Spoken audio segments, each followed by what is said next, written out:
The first time I saw my own body, it was swaying from a noose 10 feet off the forest floor. The wind was still, no birdsong, no distant crunch of deer hooves or the hiss of insects, just the sound of rope creaking against a thick, moss-covered branch. I stared up, frozen, because it wasn't someone hanging from that tree. It was me. My face, my clothes, my scars, even the chipped tooth from a childhood fall. My own dead eyes stared down at me, wide open and filled with something that looked like warning. It wasn't a prank. It wasn't a mirror. It was real, and I couldn't breathe. The Douglas firs loomed like silent sentinels around me, their trunks slick with rain and bark blackened by shadow. My boots sank into the damp mulch of the forest floor.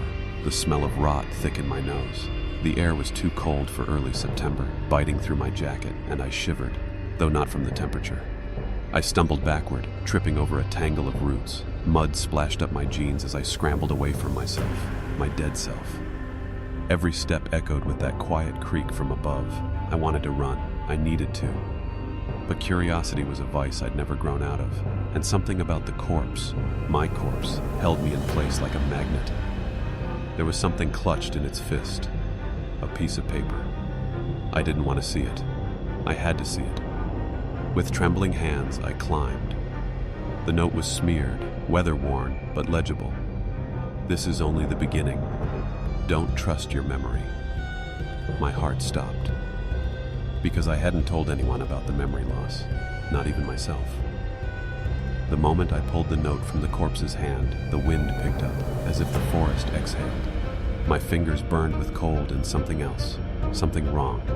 The paper was damp, the ink running slightly, but the words were burned into my brain. Don't trust your memory. I didn't remember driving to this part of the foe. Rest.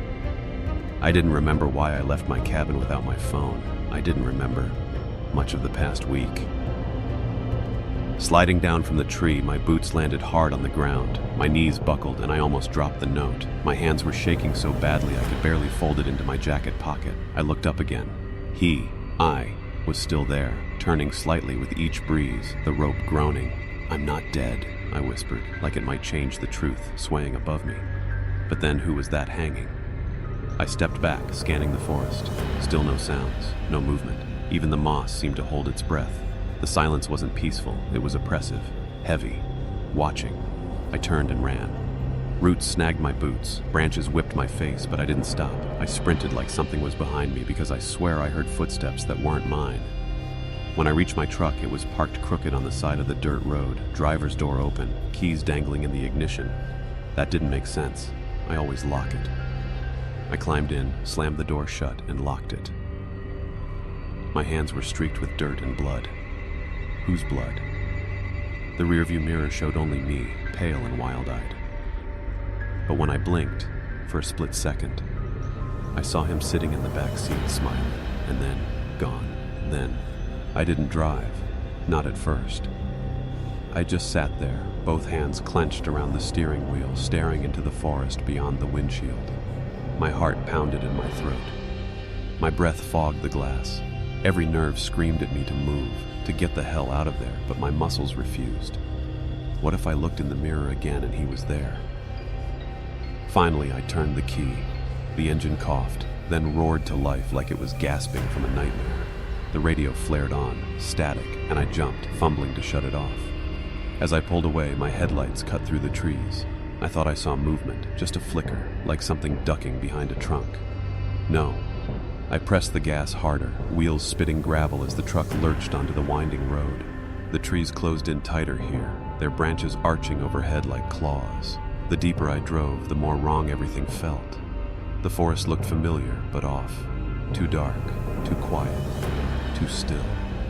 I kept glancing in the rearview mirror, watching for him. When I finally reached the highway, my breath eased. Civilization meant safety, right? I passed a green sign, "Welcome to Pine Ridge." That was wrong. I wasn't anywhere near Pine Ridge. I'd started the morning near Canyon Falls. I checked my phone, still dead. No signal, no time.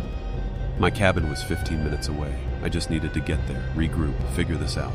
When I pulled into my driveway, headlights caught something on the porch. My front door was wide open, and etched into the wood, in jagged black letters, was a message I hadn't written. You've been here before. I killed the engine, sat in the silence, and stared at the open door. The message carved into it was raw, violent, gouged deep into the wood like something angry had written it with claws instead of a knife. You've been here before. My stomach twisted. I hadn't been home in 2 days, I think. My me. Maury felt like a puzzle with the edges burned off. Things that should have been clear, my last meal, the day of the week, were smeared in fog. I stepped out of the truck, gravel crunching under my boots. The air smelled of cedar and wet earth, but also something metallic, like rust or blood.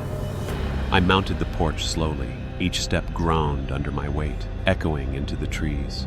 My fingers brushed the carved letters on the door, still rough and splintering, fresh. Inside, the air was stale, cold, like no one had been here in weeks. But everything looked exactly how I left it. Sort of. The couch cushions were off.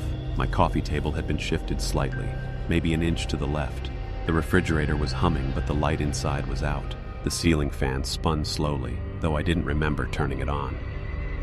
I walked down the hall toward my bedroom. Every shadow felt like it held something just out of sight. When I opened the door, my breath caught. The bed was unmade, sheets tangled like someone had been thrashing in their sleep. And on the mirror above the dresser, written in something dark and sticky, were 4 words that made my knees buckle. Check under the floor. The boards creaked behind me.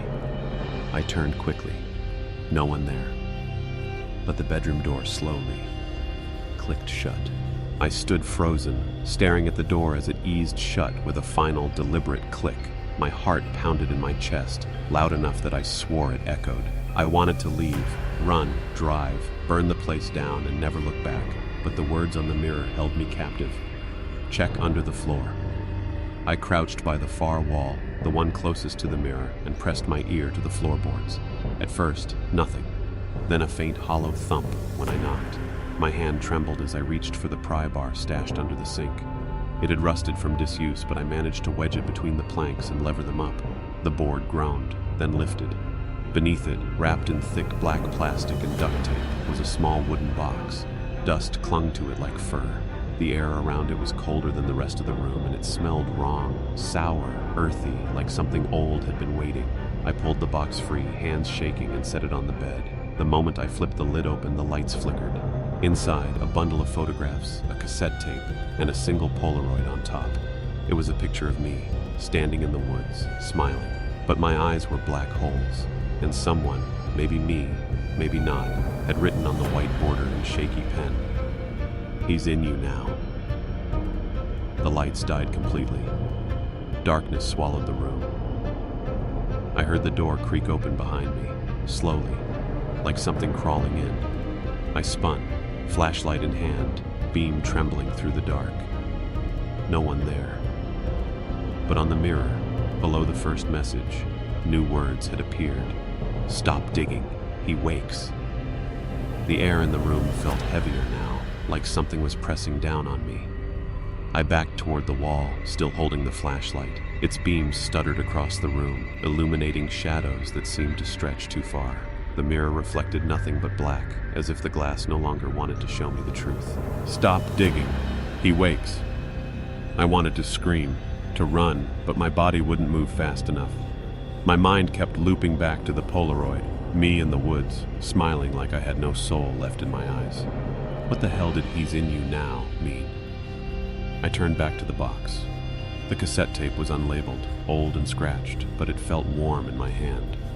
I didn't even own a tape player anymore, except I remembered the old recorder in the garage, left from when I'd interviewed my grandfather about the war. I ran to the garage, each step thunderous in the silence. The flashlight's cone of light jittered wildly on the walls. I found the player on a dusty shelf, plugged it in, and inserted the tape. At first, static. Then a voice. My voice. "If you're hearing this, you've already seen it. You found the body." I froze. The recording continued. "I tried to warn you, tried to stop it, but he's in the trees, in the blood. He crawls through memory like a vine. You're not you anymore." My mouth went dry. And if you dig deeper, he'll remember you too. The tape stopped. I was shaking all over. I backed away from the player and stepped on something. Another Polaroid. Fresh. Still warm. This time I wasn't alone in the picture. There was something behind me. Towering. Shadowed. With fingers like twisted branches. Reaching for my head. I dropped the photo like it burned. But the image clung to my mind, my own frozen smile, and behind me that towering silhouette. It wasn't just standing there. Its head was tilted, studying me. Its hand, those gnarled, root-like fingers, were almost touching the back of my skull, like it was about to burrow in. My legs nearly gave out. I spun around. The garage was empty. No footprints, no shadows, just tools, dust, and the low hum of a flickering light overhead. But the temperature had dropped again. My breath came in visible clouds. I grabbed the photo off the floor, still slightly damp, still fresh. No denying it now. Someone or something was watching me, leaving messages, playing with me. But why? Back inside the house, I locked every door and window, nailed a few shut. I taped the photo to the wall next to the first one. 2 versions of myself. 2 moments in time, both filled with dread. Then I examined the others. The photos from the box showed me in places I didn't remember going. Standing at gas stations I hadn't stopped at, walking down roads I didn't know. One of them showed me sleeping in my bed, mouth open mid-snore, a bruise forming under my eye. That one chilled me the most. Someone had been inside, watching me, while I slept. And I never woke up. I thumbed through the last few pictures and paused. The final photo was completely black, except for one handwritten sentence scrawled along the white border. You're taking his shape. Something clicked in my skull, a dull pressure behind my eyes, a feeling of stretch, like my bones were adjusting. I stumbled to the mirror, and for a split second, my reflection wasn't mine. I blinked, and my face returned. Sweat-drenched, pale, hollow-eyed. But for that brief instant, I'd seen something else. Not a distortion, not a trick of the light. Another face, wearing my skin like it had borrowed it. The cheekbones were wrong, higher, sharper. The pupils had been too wide, swallowing the irises. And the smile, God, that smile. It was too calm, too certain, like it had waited for this moment. I staggered away from the mirror. The room felt like it had shrunk. The walls were too close, the air too thin. My skin itched like it didn't belong to me anymore, like it had been stitched on backwards. I opened the windows. Fresh air, I told myself. I needed air. I needed reality. But the forest outside was too still. The trees didn't sway. The fog hung like it was listening. I didn't know what time it was. My phone was still dead. The clock on the wall stuck at 3:33. Had it always been stuck? I found myself walking back to the box. I ran my hands over the photos again, searching for clues, something, anything. And then I noticed it.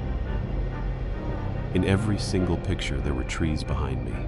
Not just trees, the same tree. Twisted trunk, 3 thick branches, moss-covered base, like antlers made of bark, the one where I'd found my body. The tree had been watching all along. No matter where I was, town, road, porch, that tree was behind me, as if it had followed, or I had never left it. A low hum began in my ears.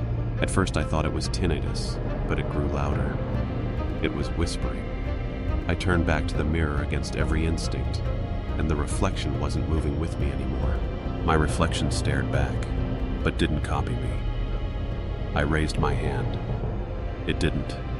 Instead, the other me tilted its head slowly, curiously, like I was the specimen.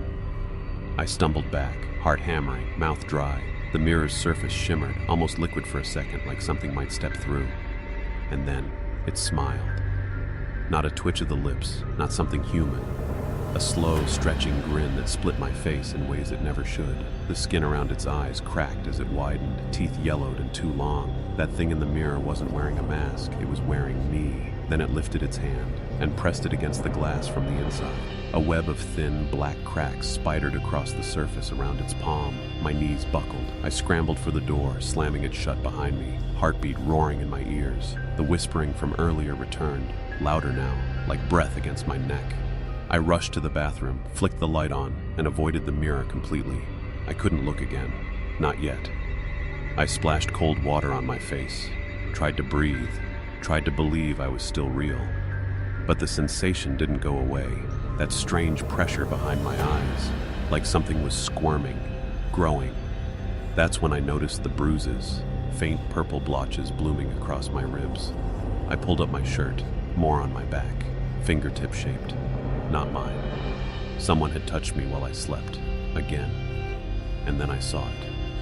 Carved into the skin over my hip, thin and fresh, but healing too fast to be normal. 3 letters, H-I-M. I didn't remember doing it. I didn't remember anything. But I knew what it meant. He wasn't just in the mirror. He was inside me now. I didn't sleep that night. Couldn't. Every time I closed my eyes, I saw that thing in the mirror. Me, but stretched, hollowed, hungry. Its smile wasn't just mimicry, it was recognition. By morning, the brains, Wises had darkened. The letters, H-I-M, seemed to pulse beneath my skin, like they were sinking deeper, rooting. I had to get answers. The tree kept showing up in the photos, always in the background, always there. I had to go back. It was stupid, dangerous. Every survival instinct screamed at me not to return. But I had to, because somewhere between that tree and my missing memories, something had started. And maybe, just maybe, I could end it. I packed a flashlight, a hunting knife, a flare gun, and a recorder. Then I took the tape, the one with my voice.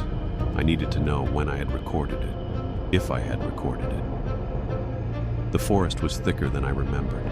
The trail twisted unnaturally, as if the trees had shifted positions overnight. No birds, no wind, just the crunch of leaves underfoot and that constant low hum that vibrated in my skull.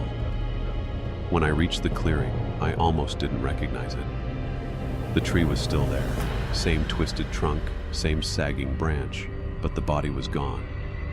My body. No rope. Just an empty space where death had swayed. I stepped closer. The moss beneath the tree squished under my boot like wet sponge. The air smelled coppery again, like blood soaked in soil. Then I saw it. Fresh drag marks leading away into the brush, like something crawled off or was dragged back in. Beside them was a torn shred of flannel, my shirt, and beneath it, scratched into the bark, "You woke him." The forest felt wrong now, like it had shifted beneath my feet, rearranged its bones. I stood before the tree, staring at those words carved into the bark. You woke him. I hadn't heard birds in hours, not since I re-entered the woods. Even the insects were gone. There was only the low thrum of something deep beneath the earth, a sound you didn't hear so much as feel, like standing beside a generator wrapped in skin. I followed the drag marks, each step slower than the last. The trail curved unnaturally, always slightly left, like it was spiraling towards something. Trees leaned inward. Their limbs were too low, too close. They brushed my shoulders like fingers. Then the ground dipped. I stumbled into a ravine I didn't remember from any map. The air there was heavy with rot and damp decay. Fungal growths pulsed on the trees, the color of bruises. At the bottom of the slope was a dark, open wound in the earth, an entrance to something ancient and buried. The drag marks ended there, at the mouth of the hollow. A strange wind whistled up from it, warm, fetid, whispering words in a language I didn't recognize but somehow understood. I dropped to one knee, bile rising in my throat. My head throbbed with something ancient, something waking in the soil. And then I heard it. My own voice, deep, distorted, echoing up from the cave below. Come back down, you forgot something. I aimed my flashlight toward the opening. The beam flickered. Dozens of handprints lined the stone just inside the entrance, all of them mine. But some were larger, longer, wrong. Something had followed me out once, and now it wanted me to return. I stood at the threshold of the cave, heart hammering, flashlight flickering like it feared the dark more than I did. The entrance breathed. The warm, damp air pulsed in and out, like lungs deeper than the mountain itself. It carried the stench of rotted leaves and something older, like wet fur and ancient breath. I hesitated, but I already knew I'd go in, because part of me already remembered this place. I crouched low and stepped inside. The cave swallowed light. My beam barely reached the walls. The floor was slick with moss and something that stuck to my boots like syrup. As I descended, the hum grew louder, no longer a whisper. It had rhythm now, a pulse. It felt like a heartbeat. The walls were covered in symbols scratched into the stone, jagged lines and spirals that looked like they'd been carved with fingernails. My fingernails. Some were still embedded in the grooves. Then I heard it again, my voice. But this time, it was singing, low, melodic, wrong. I turned a corner and the air got hot. Steam hissed from cracks in the floor and the walls pulsed as if the cave was alive. Ahead I saw a faint red glow, like embers through flesh. And then, movement. A shape, tall and thin, slipped across the tunnel mouth. It moved like shadow on water. I froze. When I crept closer, I found another Polaroid, propped neatly against the cave wall, waiting. It showed me standing in the exact spot I was in now, cave behind me, terror in my eyes. But written across the bottom, in the same black pen, "You never left." And in the background of the photo, I saw something smiling. I dropped the photo, but the image was already burned into my brain. I'd seen that thing in the background before, behind me in the trees, in the mirror, in the reflection that didn't follow my movements. It was always there, watching, becoming. The cave tightened around me, the ceiling pressed low, the walls narrowing. My flashlight flickered and died with a quiet pop. I slapped it, twisted the top, nothing. Darkness swallowed me. But I wasn't alone in it. A voice spoke, mine again, but lower now, drawn out, ancient. "You wore the skin too long. It remembers." I held my breath. Something moved in front of me. I couldn't see it. I could feel it, the weight of its presence. Heat radiated from it, too warm for a cave this deep. I took a step back. The voice came again, closer now, almost whispering into my ear. "Let go of the bones. He needs room to finish." He. That name again, that feeling, like something coiled just beneath my ribs, waiting. I turned and ran, scraping shoulders, catching breath, fumbling in the dark. My hands scraped the stone walls, fingernails splitting. Every breath felt stolen, every step like I was dragging something with me, something inside me. I finally burst into a chamber lit by a faint red glow, phosphorescent fungus blooming across the ceiling in irregular patches. The room smelled like sulfur and blood. And in the center, I saw them, more Polaroids, scattered in a perfect circle around a stone basin filled with thick, black water. Each photo was a different version of me, smiling, screaming, bleeding, burning. And at the center of them all was a single new image, one I hadn't taken. Me kneeling in this cave, eyes missing, mouth sewn shut. I stood at the edge of the basin staring at the black water. It wasn't still. It throbbed, pulsing in time with the hum in my skull. The reflection on its surface shifted constantly, refusing to show my face. Instead, it displayed flashes of other versions of me, wounded, deformed, laughing, screaming, each flickering for less than a second. I looked down at the photo again, eyes missing, mouth sewn shut. And then, movement. Bubbles rose to the surface of the water, slowly, purposefully, like something below had just exhaled. The thick black liquid rippled, and the whispering grew louder, layered now, hundreds of voices, overlapping and weeping. I didn't want to get closer. but my legs moved anyway. My hands shook as I reached toward the surface. The liquid didn't feel like water. It was warm, viscous, alive. When my fingers touched it, pain shot through my head like a nail being driven into the base of my skull. The hum turned into words. You drank before. You forgot. Drink again. My mouth filled with saliva. I tried to pull my hand back. Couldn't. The black liquid crept up my arm like it wanted inside me. I yanked hard and fell back onto the stone. The basin calmed, and then, rising from the center, came a shape. My shape. An exact copy, but pale and bloated. Its eyes were wide open and completely black, its mouth dangling open like a puppet's jaw. It made no sound, but the whispers got louder. I scrambled back toward the tunnel. As I turned, my foot struck something. Another photo. It showed me outside my cabin. Tonight, standing in the window, and behind me, the copy. Smiling. I ran. Out of the chamber, through the narrowing stone throat of the cave, my breath came in ragged gasps. My hands slapped against damp walls, fingernails broken and bleeding. The whispering never stopped. It wasn't coming from behind me anymore. It was coming from inside me. You left the door open, it hissed through my thoughts. Now he walks. I didn't know how long I'd been down there. Time moved strange in that place, like memory did. But when I burst out into the forest again, the sky was deep gray, choked with low clouds. The trees groaned softly, as though sighing in disappointment. My truck was gone. Not stolen, just gone. No tracks, no oil stains, nothing, like it had never existed. The only thing waiting for me at the edge of the trail was another photo, pinned to a tree with a splintered bone. This time, it was a close-up. My face, no background, just my face. But the eyes were gone, clean hollows, the mouth stitched shut with twine, just like in the cave photo. And scrawled along the bottom, "He fits better now." I dropped it. I didn't need a ride. I needed out. I ran the trail, deeper into the woods, my only direction away. But the forest began to blur, trees repeating like a bad dream. Every turn looked familiar. Every shadow leaned in just a little too far. Then I saw it.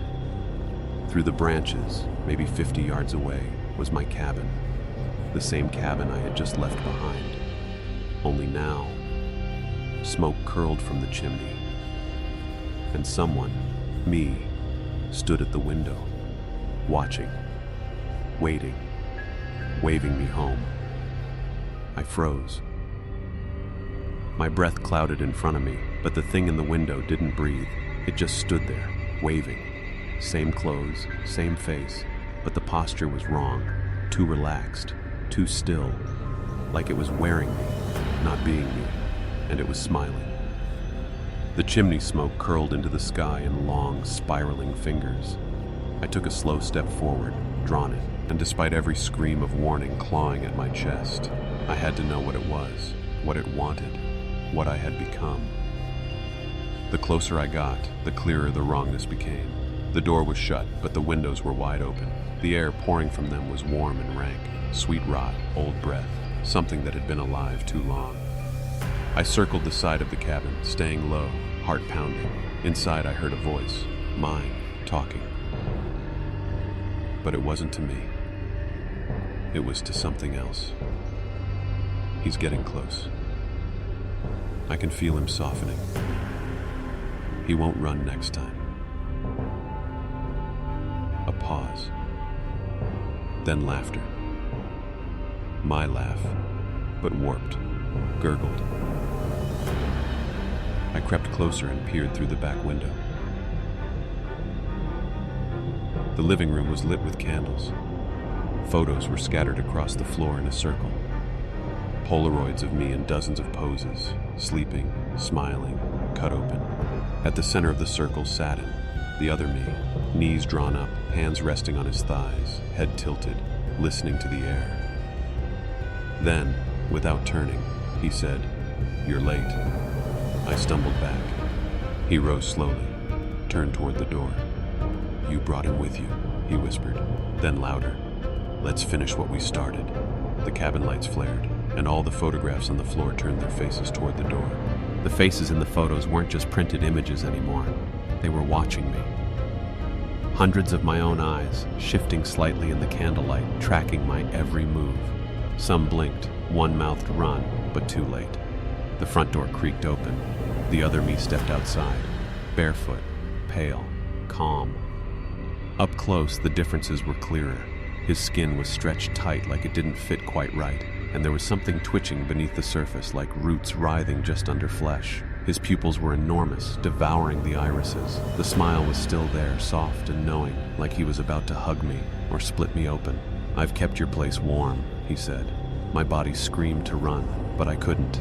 I'm not you, I said, voice hoarse. Oh, he replied, stepping down the porch stairs. You're still clinging to that? He reached into his pocket and held out another Polaroid. Me, taken right now, standing in the woods, looking terrified, taken by someone else. Don't you remember the deal? He asked, stepping closer. You climbed the tree, you drank the memory, you let him in. I didn't.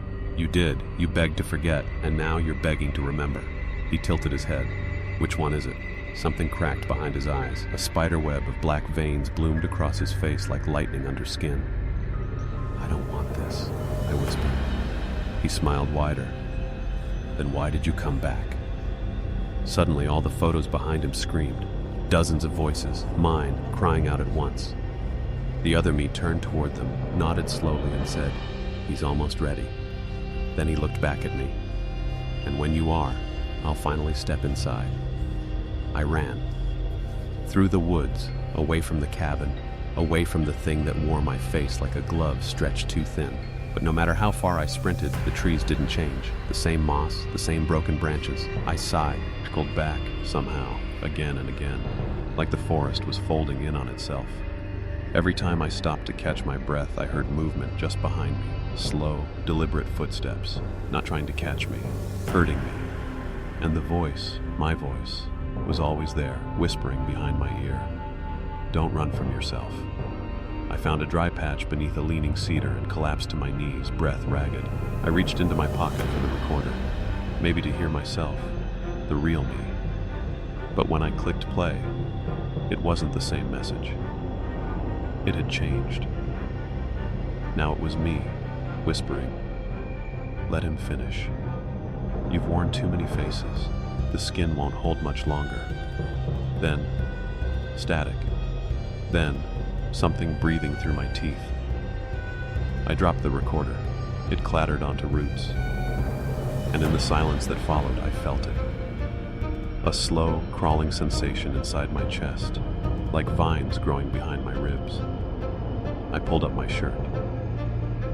Black veins now, stretching from the branded letters H-I-M across my abdomen like roots feeding from the center of me. My skin pulsed with them, twitching faintly. I sobbed without meaning to. I didn't remember letting him in, but I couldn't deny he was there. I looked around. Same trees, same moss. Then I saw something new. A clearing, and in the center, a mirror, freestanding, waiting. It hadn't been there before, but I knew exactly what it was, where he wanted me to go. Back to where this all began. The mirror stood impossibly still in the clearing. Not a speck of dust or rain on its glass despite the heavy mist. No frame, no stand, just a perfect sheet of silver, tall as I was, rooted into the forest floor like it grew there. It didn't reflect the woods behind me. It only showed me, but not the me standing there. The reflection showed me smiling, covered in dirt and blood, shirt torn at the collar. The black veins across my chest and neck were thicker in the glass, almost blossoming. My eyes were dark, wide, and I was waving, just like the thing in the cabin. No, I whispered.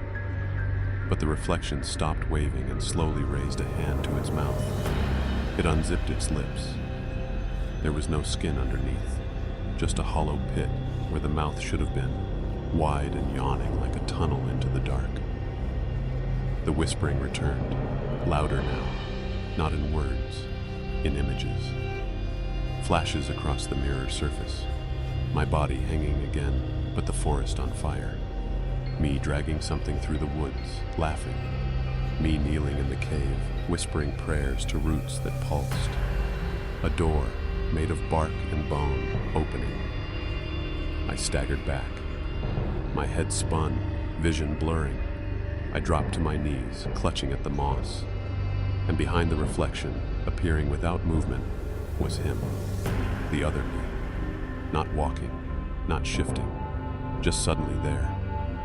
He leaned close to the mirror, lips nearly brushing the surface, and I heard his voice in my skull, clear and sharp. "This is the skin you chose."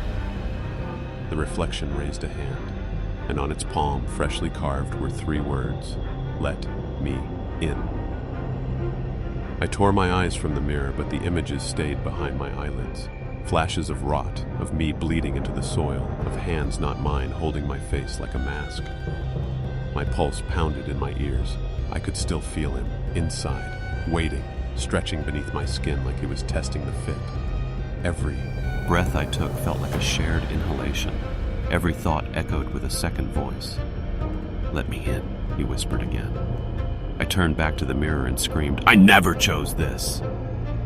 The reflection tilted its head, confused, amused. Then it began to peel back its face.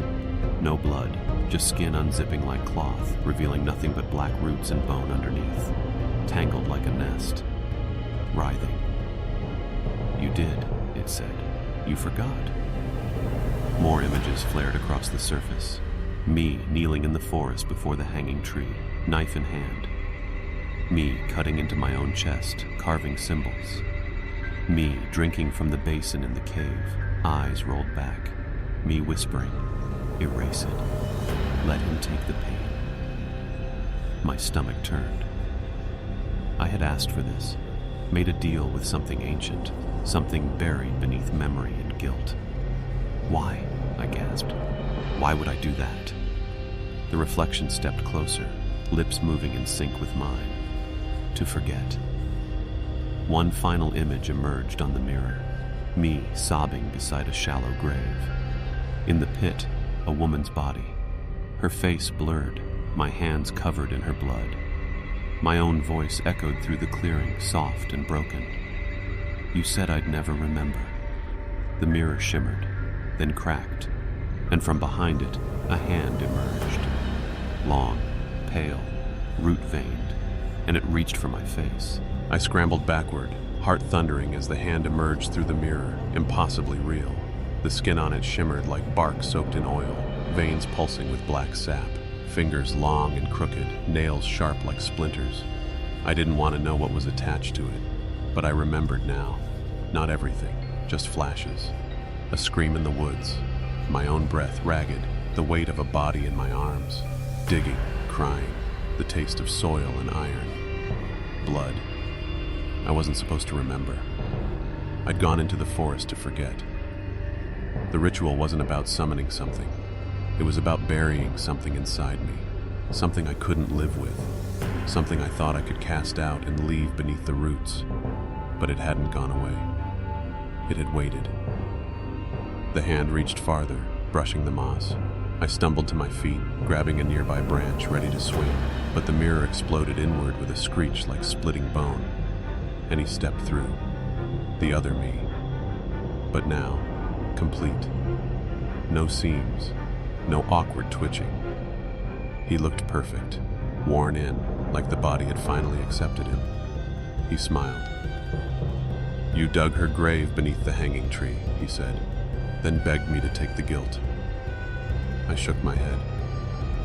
I didn't know what I was doing. He stepped forward. "You did. You made a choice, and choices have roots." The woods around us groaned. Trees leaned closer. The moss beneath my feet began to breathe, slow, rising and falling like a lung. "You wore my shape for years," he whispered, standing inches away. "It's time I wore yours." He touched my chest. My body shivered, not from cold, from recognition.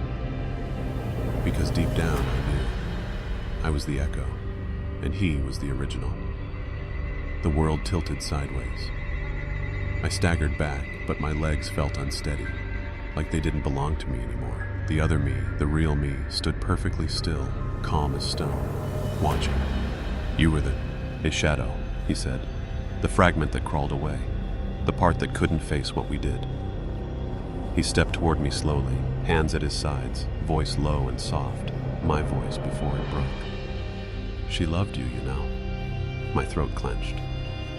I don't remember her name, I said, barely able to speak. You made me forget, he replied. That was the deal. Bury the grief, bury the rage, bury her. But you forgot too much. He stopped a foot away. I could see the veins writhing beneath his skin now, like he was made of roots and grief and rot. You weren't supposed to last this long, he said. You were the husk, the echo. I swallowed hard. Then why am I still here? He tilted his head, smiling faintly. Because pain anchors us. Suddenly, he was inside my head again, memories rushing in like a flood. I saw her lying in the grass, her eyes wide with shock, my hands trembling, holding a bloodied rock, my voice screaming. It was an accident. The forest whispering, forget. The ritual under the hanging tree, roots wrapped around my arms, promising silence. Then blackness. I fell to my knees, sobbing, the weight of it all crashing through me like a wave. He knelt beside me. You were the scream I couldn't bear to hear, the part I cut loose. He leaned close, his breath cold. But now that you remember, I don't need you anymore. He raised a hand toward my face, and I saw my reflection in his eyes. Fading, I felt it before I saw it, my edges softening, like mist pulled apart by wind.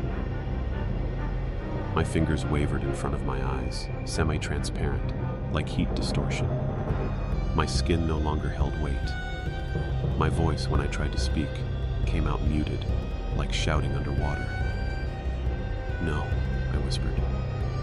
I'm still here. I'm still... But the words faltered. I wasn't sure anymore. The forest around me began to shift. The trees leaned further in, warping into shapes that resembled faces, watching, remembering. Moss grew over my boots as if reclaiming me. The mirror behind us had cracked fully, but its shards reflected different versions of me. Scared, angry, empty-eyed. The real me, he, stood tall in the center of it all, whole, anchored, complete. And me? I was unraveling. He knelt down again, placing a hand on my shoulder. His grip was firm, too warm. You're not dying, he said gently. You're just going back. To what? I choked. To the dirt, to the roots, to the memory that was too much. I tried to stand. My legs barely responded. You said you'd carry it for me, I hissed. You promised. He smiled, sad this time. I did, but even shadows cast their own weight eventually. The forest grew darker, though the sun hadn't moved. The air was heavier, richer, like breath soaked in soil. I felt my heartbeat slow, not from fear, but from detachment, like something was peeling me away from the world inch by inch. I'm not ready, I said, voice trembling. Neither was she, he whispered. That broke me. Tears spilled. I reached for him, but my hand passed through his chest like smoke. The last thing I heard before blackness crept into my vision was his voice, calm and final. Go back to where you belong. I awoke underground. No light, no sound, just pressure. Cold, damp earth pressed against every inch of me, beneath my back, in my mouth, packed into my ears. I couldn't move. Couldn't scream. The soil had claimed me, swallowed me like a secret. And worst of all, I belonged here. Memories swirled around me, heavy and wet. Her laugh, her scream, the stone in my hand, the crack in her skull, my own voice begging the trees to take it away. The ritual, the bargain. I had buried the truth beneath bark and blood and forgotten myself in the process. And now I was buried too. But I wasn't alone. Something stirred beside me. I couldn't see it. I felt it. Fingers, ancient and root-like, gently brushing my skin. Not malicious, not kind. Just present, curious. As if the forest was inspecting its creation, checking to see if I had broken enough to stay. I tried to scream again, but dirt poured into my throat like water. Then, voices, muffled, distant, as if above me. Someone walking, leaves crunching, a shovel striking the ground, digging. I thrashed as much as I could, a muffled gasp pushing through soil. Then, a burst of air. Light stabbed down into the darkness, and a face appeared above me. Mine. Only it wasn't me. It was him, the other, fully healed, fully worn in. He peered down into the grave with a look I couldn't place. Pity, satisfaction, triumph. "I had to show you," he said softly. "What you buried doesn't stay buried, not here." Then he held something up. A Polaroid of me, half buried, eyes wide, mouth open in a scream. He dropped it on my chest, and then began covering me with dirt again. Slowly, lovingly, like tucking in an old friend. The first shovelful of dirt hit my chest like a final breath. I gasped, but no sound came, just dust and roots. I couldn't move, my limbs felt filled with stone. My body was numb, except for the sting of my heartbeat slowing with each grain of earth. Above, the other me, the real one, kept working in rhythm. Scoop, drop, pat, scoop, drop, pat. The forest was silent around him. Even the wind refused to speak. I watched him through a veil of dust. He didn't hum, didn't smile. He looked calm, at peace, like this was the way it always should have ended. "You were the scream," he murmured, like a lullaby. "You were the memory I couldn't carry, but now you've seen, you felt it, so you know why I left you behind." More dirt fell, my legs vanished beneath it. "You lived longer than you should have," he continued, "but grief has no end, only return." I wanted to beg, to scream, to fight, but something inside me, the same part that had asked to forget, was tired. Tired of running, tired of pretending the blood wasn't real, tired of wearing a life that wasn't mine anymore. And maybe that's what he'd always known, that I'd dig myself back to him eventually, that I'd come crawling, broken, asking to remember. And now I had. He paused, leaned down one last time, his face inches from mine. "You don't have to carry it anymore," he whispered. "I'll wear the skin. You rest." He reached into his pocket, pulled out the final photo. It showed him, standing at the edge of the woods, smiling, my face. The last thing I saw before the dirt took the light. Darkness wrapped around me like a second skin. But I wasn't unconscious. I was buried, not just in earth, but in memory. I couldn't move, but I could feel. The soil cradled me like arms. It whispered softly, a lullaby made of breathless grief and broken promises. Somewhere beneath the layers of wet leaves and censure, He's old rot, she was there too. Her presence wasn't angry. It was sorrowful. And now I remembered everything. Her voice calling my name that night. The flash of panic as the stone struck her temple. The way her body hit the ground and didn't move. The blood, the guilt, the silence that followed. And then, the tree. It hadn't always been twisted, but I had twisted it. With the ritual, with the deal. The forest had taken my pain like a seed and grown something monstrous from it. Him. The me who could survive. The me who could forget. And now, he was walking in the world again, smiling with my lips. He fit the skin because I had hollowed it out for him. I tried to move my hand. It twitched, barely. Roots coiled around my fingers like restraints. No pain, no pressure, just certainty. Like they were always supposed to be there. I wasn't sure how long I lay there. Minutes, hours, years. Time had stopped mattering. Then, Beneath the soil, something bloomed inside my chest. Not hope. Hunger. The same hunger that had driven me into the forest in the first place. Not to forget, but to change. I'd fed the forest a version of myself once, but what if I wasn't done yet? The roots shifted, reacting to my thoughts. They weren't holding me down anymore. They were becoming me, and I was still growing. The forest breathed me in, not like prey, like kin. The roots threading through my arms didn't restrain. They melded, wrapping into muscle and bone like forgotten veins reconnecting. I felt them slide through my chest, curling around my spine, weaving grief into flesh. And still, I didn't resist, because now I understood. I had tried to bury memory, but memory had roots, deep, twisting ones that reached into the marrow. I had tried to shed the horror by splitting myself apart. One part to carry on, one part to forget. But the part that forgets can't stay empty forever.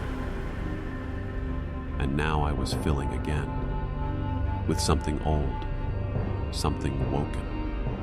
From far above, muffled by layers of dirt and moss, I heard footsteps. Slow, purposeful. Him. He was walking the forest floor in my body, wearing my name, free of guilt, of pain, of memory. But he'd left the echo behind, and the echo was evolving. I focused, and the earth responded. The dirt grew warm, the roots vibrated softly beneath me, and then I moved. My arms slid through the soil like it had always belonged there. Bark covered my skin like armor. Fingers became sharp, rooted. I was no longer just buried. I was growing through the forest, becoming something else. Something it would remember. The trees creaked above like they were whispering my name in reverence. The version of me he'd planted, safe, hollow, forgetful, was over. What rose from this grave wouldn't forget, wouldn't run, wouldn't beg for release. It would watch. It would wait. And one day, it would look him in the eye and whisper, "You only borrowed the skin." I rose not with lungs, but with sap. Not with blood, but with memory. Roots split from the soil like ribs unfurling. Bark cracked down my arms, hardened into fingers shaped by guilt. My face, the one he had worn, was still mine. But the grief within it had deepened into something eternal, something watching. Above, the forest welcomed me. The trees shifted, bowing in slow waves as if recognizing what I had become, a revenant made of grief and wood. The part of me he thought would rot quietly beneath the moss now walked on legs wrapped in bark and silence. The real me had never truly died. It had fermented. I took my first full step through the clearing, the ground pulsing beneath my feet. Each step echoed like a heartbeat from beneath the forest floor. The trees around me tilted slightly, guiding me forward. I didn't need to track him. The forest remembered his scent. He had left me buried, forgotten, erased. But he had forgotten the first rule of the woods. What you bury, grows. I passed the hanging tree. It didn't frighten me anymore. The noose still swayed, though no wind moved. I touched it, and the rope withered to ash. I was no longer the man who had hung there. I was the soil beneath him, the ache beneath the scream. And now I moved toward the cabin. I could feel him inside, living like the man he thought he was. But the forest had changed its mind. It no longer wanted a vessel, it wanted balance, and I was its chosen reckoning. He wore my skin, but I was coming to reclaim it. The cabin appeared through the trees like a memory too vivid to forget. Smoke still curled from the chimney, light still flickered through the windows. But the place felt different now, tainted, like it had been scrubbed too clean, too fast. A performance of normalcy, a hollow place pretending to be home. I stepped into the clearing, bare feet cracking dead leaves, the scent of moss and ash rising from my limbs. The trees behind me closed like a curtain. He sensed me. I felt it. Inside, a sudden silence. No creak of floorboards, no breath, just stillness, like prey caught mid-step. I approached slowly, savoring the moment. My hands, no longer soft, brushed the doorframe. The wood shivered under my touch. He opened the door before I could knock. My face stared back, clean, calm, human, but not for long. "Impossible," he whispered. "No," I said. "Inevitable." He looked at me, truly looked, and for the first time, I saw fear crawl across his stollen features. The bark on my arms flexed, roots coiled like tendons. I took a step forward. He backed away. "This isn't what we agreed on," he said. "You gave it up. You gave me the skin." I stepped inside the cabin. The air warped around me, heavy with memory. The Polaroids that once watched from the floor had curled, darkened, some burned at the edges. "No one keeps what they bury," I said. "Not for long." He lunged, wild and sudden, a knife in hand, a flash of desperation. But the blade passed through me like smoke. His eyes widened. "You're not real," he gasped. I placed a hand on his chest. He convulsed, the bark beneath my palm crawling into him, wrapping around bone. "No," I whispered, voice like the wind through trees. "I'm what's left when the forgetting dies." He screamed, but it wasn't just pain. It was recognition. The bark slid beneath his skin, coiling through his veins like vines reclaiming. Abandoned stone, his flesh buckled, blistered, cracked along seams I remembered carving into myself when I'd asked to forget, when I'd begged the forest to take it from me. Now the forest was simply giving it back. I watched as he stumbled backward, gasping, clawing at his face like the skin didn't belong to him anymore, like it burned. Because it did. It was mine. And I had come home to take it. The cabin around us groaned, wood warping as if in pain. The photos on the walls ignited one by one, images of me smiling, screaming, bleeding, consumed in seconds by invisible fire. "You gave it up," he choked. "You gave me your pain." I knelt beside him, placing a hand against the floorboards. They pulsed under my palm, alive with roots. "I gave you a gift," I said quietly, "but you tried to live like it was yours." He shuddered, eyes rolling back. The black veins I had once carried now threaded through his face, his neck, bursting beneath the skin like overgrown thorns. The forest did not forgive. It reclaims. The knife he had dropped twitched on the floor, vibrating with some echo of what he had become. I left it. There was no killing what was never whole to begin with. His body convulsed violently, then stilled. And as he lay there, eyes glassy, mouth parted in shock, I leaned close. "Rest," I whispered, and he began to crack, like bark, like old wood, finally hollow enough to splinter. I stood, and for the first time in what felt like lifetimes, I felt whole. The body on the floor wasn't him anymore. Not me either. Just a vessel, drained, empty, collapsed under the weight of stolen memory. Bark cracked across the face. Roots snaked from its mouth, curling like tongues, twitching for breath that would never return. The forest would take him soon. I stepped outside. The trees leaned low, creaking softly, acknowledging my return. The wind carried whispers that no longer unsettled me. I understood them now. They weren't voices. They were names. Names of others who had buried truth, who had made pacts with dirt and blood and fog, asking to forget, only to become part of the woods themselves. Echoes carved into bark, grief woven into roots. But I wasn't just another ghost. I had reclaimed what I lost. I walked toward the hanging tree. The rope swayed, though no wind stirred. My body, no longer bark-bound, was beginning to feel human again. or something close to it. Like the forest had given back what it took, rearranged, yes, but mine all the same. At the base of the tree lay a final Polaroid, unburned, untouched. I picked it up. It showed me, not broken, not haunted, but whole. Standing in the clearing, eyes forward, hands empty. There was something written on the back. Not a threat, not a warning, just a single word, scrawled in handwriting that was unmistakably mine. Remember. I looked up at the tree. For the first time, I didn't feel fear. I felt peace. The forest behind me shifted, preparing to move on, to bury what needed burying, to whisper new names to those who would come next. I pocketed the photo and walked back toward the trail. Not running, not hiding, just walking.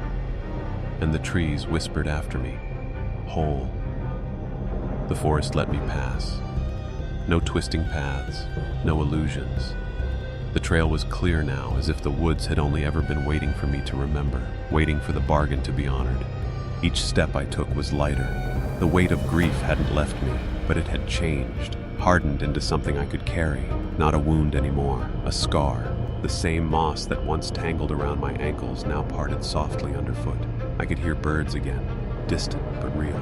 The sky above the trees was pale with early morning light. My body still felt strange, as if it had been rebuilt from bark and breath, but it moved, it breathed, and it belonged to me.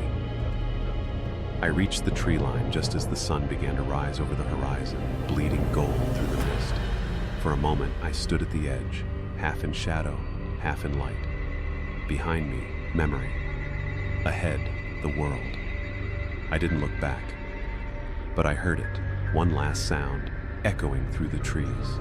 The creak of a rope swinging. The ritual was over. He was gone. And I had returned. Not the man who walked into these woods, but something truer. A man who had faced the thing beneath the surface. A man who had dug up his own grave and climbed out. As I stepped onto the gravel road, the forest disappeared behind me like smoke. And I realized something else. The forgetting wasn't the curse. The curse was believing you had to. The road was empty. No signs, no cars, no sound but my own footsteps crunching over gravel and the wind brushing through pine far behind me. I didn't know how long I'd been gone. Days, weeks, it didn't matter. Time had unraveled in those woods, and now it stitched itself back together around me. But something was waiting. At the bend in the road, I saw it. A sheriff's cruiser, engine idling, and inside the deputy, face pale, eyes wide, staring directly at me like he'd seen a ghost. Maybe he had. He stepped out slowly, one hand resting on his holster, the other holding a photograph. My photograph. He started, swallowing. We found a body, hanging from a tree. Thought it was you. Hell, we buried you. He held up the picture. It was my corpse, or what they thought was me. Same clothes, same face, same marks. But I was standing right here, alive. You sure you're... He trailed off, blinking hard. You okay? I stepped closer, took the photo gently from his hand, looked into the dead eyes of my old self, and smiled, sad, tired, real. No, I said, but I remember now. The deputy looked unsure, mouth half open, as if weighing the rules of logic against the proof in front of him. Then he nodded, slowly, like he'd decided to stop asking questions. Want a ride back? He asked. I looked back once, just once, toward the tree line. The forest was still, silent, but watching. Always watching. No, I said. I'll walk. I pocketed the photo and continued on, the morning sun finally warm on my face. And behind me, the hanging tree creaked one last time. The town hadn't changed. Same gas station, same crooked mailbox on Cedar Lane, same peeling signs at the diner window offering pie and coffee that never tasted as good as promised. But I had changed. People stared as I passed, faces frozen halfway between recognition and doubt. Some smiled nervously, the unsure. Others looked away, their instincts whispering, "That's not him." They weren't wrong. I wasn't the man who left this town.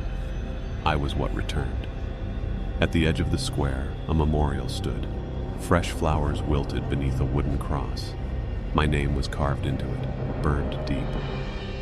In memory of the lost, gone but not forgotten. I stood in front of it, hands in my coat pockets, and waited for something. Sadness, maybe. Anger. A sense of being stolen from. Instead, I felt nothing but a hollow calm. A few feet away, a girl with dark eyes and tangled braids stopped her bike. She stared at me for a long moment. "You're the dead man," she said softly. I met her eyes. Not anymore. She nodded as if that made perfect sense, and pedaled off. I stayed there until the shadows stretched long and thin across the pavement. And that's when I heard it. The click of a Polaroid. I turned. No one there. Just a photo resting at the foot of the memorial. I picked it up slowly. This one was different. It wasn't me hanging. It was me walking away, into the woods, roots growing from my feet, the trees closing in behind me.